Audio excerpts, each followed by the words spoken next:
Bianca BelAir versus Jade Cargill. How I would book it. Now, to be honest, you don't even really need too much of a build or a hype or even a title for this match because the narrative for it kind of writes itself.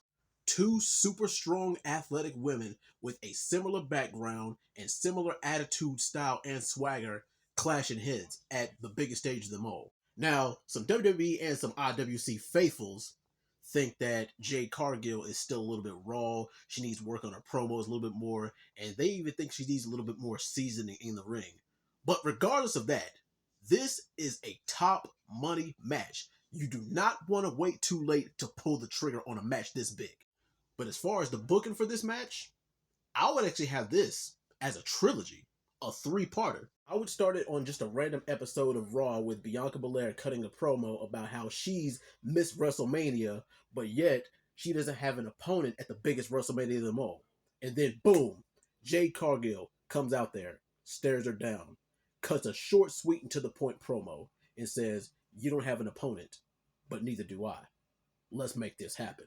And Bianca is like, "Okay, fine, on one condition. You should prove yourself in the coming weeks and have a match against one of the top females in the company." And she says, "If you can do that, then fine, you've got your match." And Jade says, "Okay, fine. So let's just say she goes up against a member of the formerly known stable known as Damage Control and wins that match." And after Jade wins that match, Bianca comes out, gives her a round of applause, and says, "Well done. But I'm going to show you how it's really done."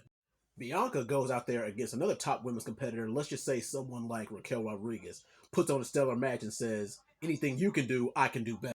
And for good measure, let's just say that on the Raw before WrestleMania, Bianca BelAir and Jade Cargill have a tag team match together, and they win it. So boom, now here we are, WrestleMania 40, Bianca BelAir versus Jade Cargill won.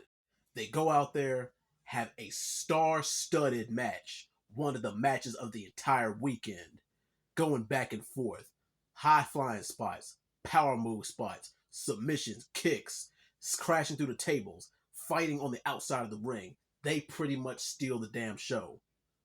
But for the very first time, Bianca BelAir loses at WrestleMania clean. 1-0 Jade Cargill. Boom. Fast forward the night after WrestleMania. Jade Cargill goes out there to cut her promo, and right before she can do so, out comes Bianca BelAir to congratulate her. Bianca says, "Hey, you gave me one of the greatest matches of my career, and while I'm disappointed that I lost, still, good match." And right before she shakes her hand, out comes Nia Jax. So Nia Jax goes out there and cuts the promo and says, "Bianca, you're a loser.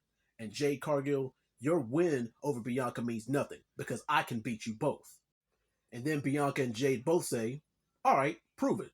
Let's have a triple threat match tonight on Raw." So they both agree. They say, "Okay, fine. Let's have a triple threat match." And they go out there, have a 15-20 minute classic, but Bianca gets the pin over Nia Jax. And while Jade didn't win, Jade still looks discouraged. Jade still says, "I have something to prove." So she's going to challenge Nia at the very next pay-per-view. And at the same time, Bianca says, "I'm not going to let the loss to Jade discourage me. So guess what? I'm going to go back to chasing the title." So Jade Cargill and Nia Jax have a miniature feud leading up to SummerSlam, while Bianca goes back on the title chase. But every time she goes back on the title chase, she just comes up short, whether it's a screw job or whether she loses in a dirty fashion or gets counted out. There's always something that she always comes up just short of winning the title. And you see her get discouraged over the next few months. And after one of Bianca's title losses, you see her in a backstage segment with Montez Ford, and you see her discouraged and upset. And then Montez says, "Babe, what's going on with you? You haven't been right ever since the loss to Jade Cargill. Is everything all right?" And then she just walks off and says nothing. See, you slowly but surely start to see Bianca turn heel. Also before SummerSlam, let's just say that Bianca wins the Money in the Bank. And at SummerSlam, Bianca and Jade have their second match, but with the added stipulation. Bianca gets challenged by Jade for her Money in the Bank contract. They go out there, SummerSlam, have a star-studded match. It's not quite as good as the first one, but it's still kind of on par with it. But this time, Bianca goes over, but she doesn't go over clean. She hits Jade with the briefcase. The ref doesn't see it. Pin 1, 2, 3. Once again, you slowly start to see Bianca turn heel. Then boom, fast forward on the road to Survivor Series War Games, where you slowly but surely start to see Jade Cargill build up herself as a force on the main roster, and you slowly start to see Bianca BelAir turn heel. And let's just say that at Survivor Series War Games, Bianca BelAir is teamed up with Rhea Ripley, Jade Cargill, Bayley, and the man Becky Lynch. And they win the match. They go over. But guess what? After the match, Bianca cashes in on the champion. Boom.